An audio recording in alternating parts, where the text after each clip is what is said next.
जिंदगी खत्म नहीं होती, लेकिन जो तुम्हारा अभी टाइम निकल गया उसका क्या?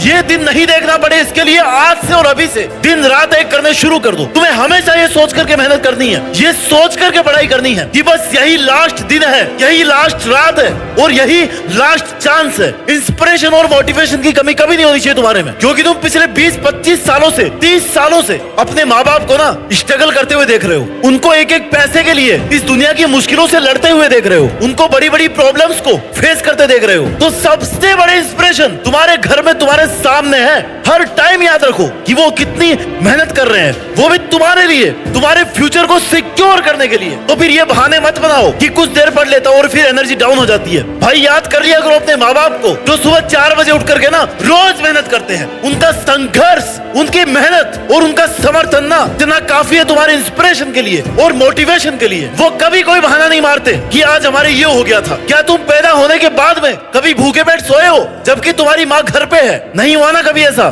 तो फिर तुम कैसे कामचोर हो सकते हो? तुम जिस लड़ाई के मैदान में हो ना वहाँ बहुत सारे धुरंधर है। सारे धुरंधरों को क्रॉस करके तुम्हें अगर आगे निकलना है तो तुम्हें दिन रात एक करना पड़ेगा। इतना ज्यादा पढ़ना पड़ेगा ना जितना कोई पढ़ने की सोच नहीं सकता। ऐसी प्लानिंग करनी पड़ेगी जितनी प्लानिंग कोई और कर नहीं सकता, क्योंकि सफल सब होना चाहते हैं, करियर सबको बनाना है, अपनी अपनी सब सोच रहे हैं, लेकिन सबके लिए ना भाई सीट्स नहीं है, सबके लिए वैकेंसी नहीं है। सीट केवल उनको मिलती है जिन्होंने कभी बहाना नहीं बनाया कि मेरे पास अगर ये नहीं है तो मैं पढ़ूंगा नहीं। सिलेक्शन केवल उनका होगा जिन्होंने हर मुश्किल सिचुएशन में यही बोला कि यार नहीं, मुझे करके दिखाना है, ये सिलेक्शन में लेकर रहूंगा, ये नहीं तो मेरी जिंदगी में कुछ भी नहीं है। तुम्हें हर टाइम ये लगना चाहिए कि this is your last and final chance. तुम्हें हर टाइम ये लगना चाहिए कि यार आई हैव नो ऑप्शन, ये तो मुझे करना ही पड़ेगा। मैं अगर पढ़ूंगा नहीं तो फिर क्या करूंगा? कैसे मैं अपने शौक पूरे करूंगा? कैसे मैं सरवाइव करूंगा? जब तक तुम इतने सीरियस नहीं होगे ना तब तक भूल जाओ सिलेक्शन को,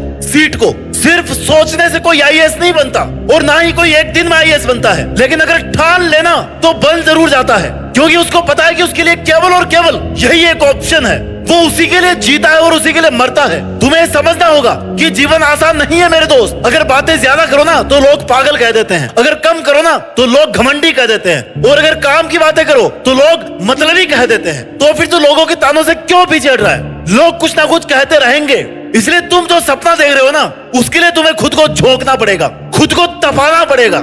तुम्हारा एटीट्यूड एकदम पॉजिटिव होना चाहिए। जीतने के लिए सबसे पहले यह जरूरी है कि तुम खुद को सपोर्ट करो, तुम खुद को ही विश्वास दिलाओ कि तुम कर सकते हो, तुम्हें इस बार ये करना ही है। उसके लिए चाहे कितनी ही एनर्जी लगे। ऐसी मेहनत किसी काम की नहीं है जो तुमने आज करी और कल छोड़ दी, क्योंकि फिर तुम सपनों से दूर होते जाओगे, दुनिया से गायब हो जाओ कुछ महीनों के लिए, कुछ सालों के लिए, और फिर जब दुनिया के सामने आओ ना तो जीत करके सामने आओ कि हाँ वो लास्ट चांस था, लेकिन मैंने उसमें ऐसा कमाल किया ना कि आज ये दुनिया मेरी दीवानी है। अपना ख्याल रखिए और मेहनत करते रहिए, और मेहनत के दम पर देश में अपना ही नहीं बल्कि दुनिया में देश का नाम रोशन करके दिखाइए। जय हिंद, वंदे मातरम।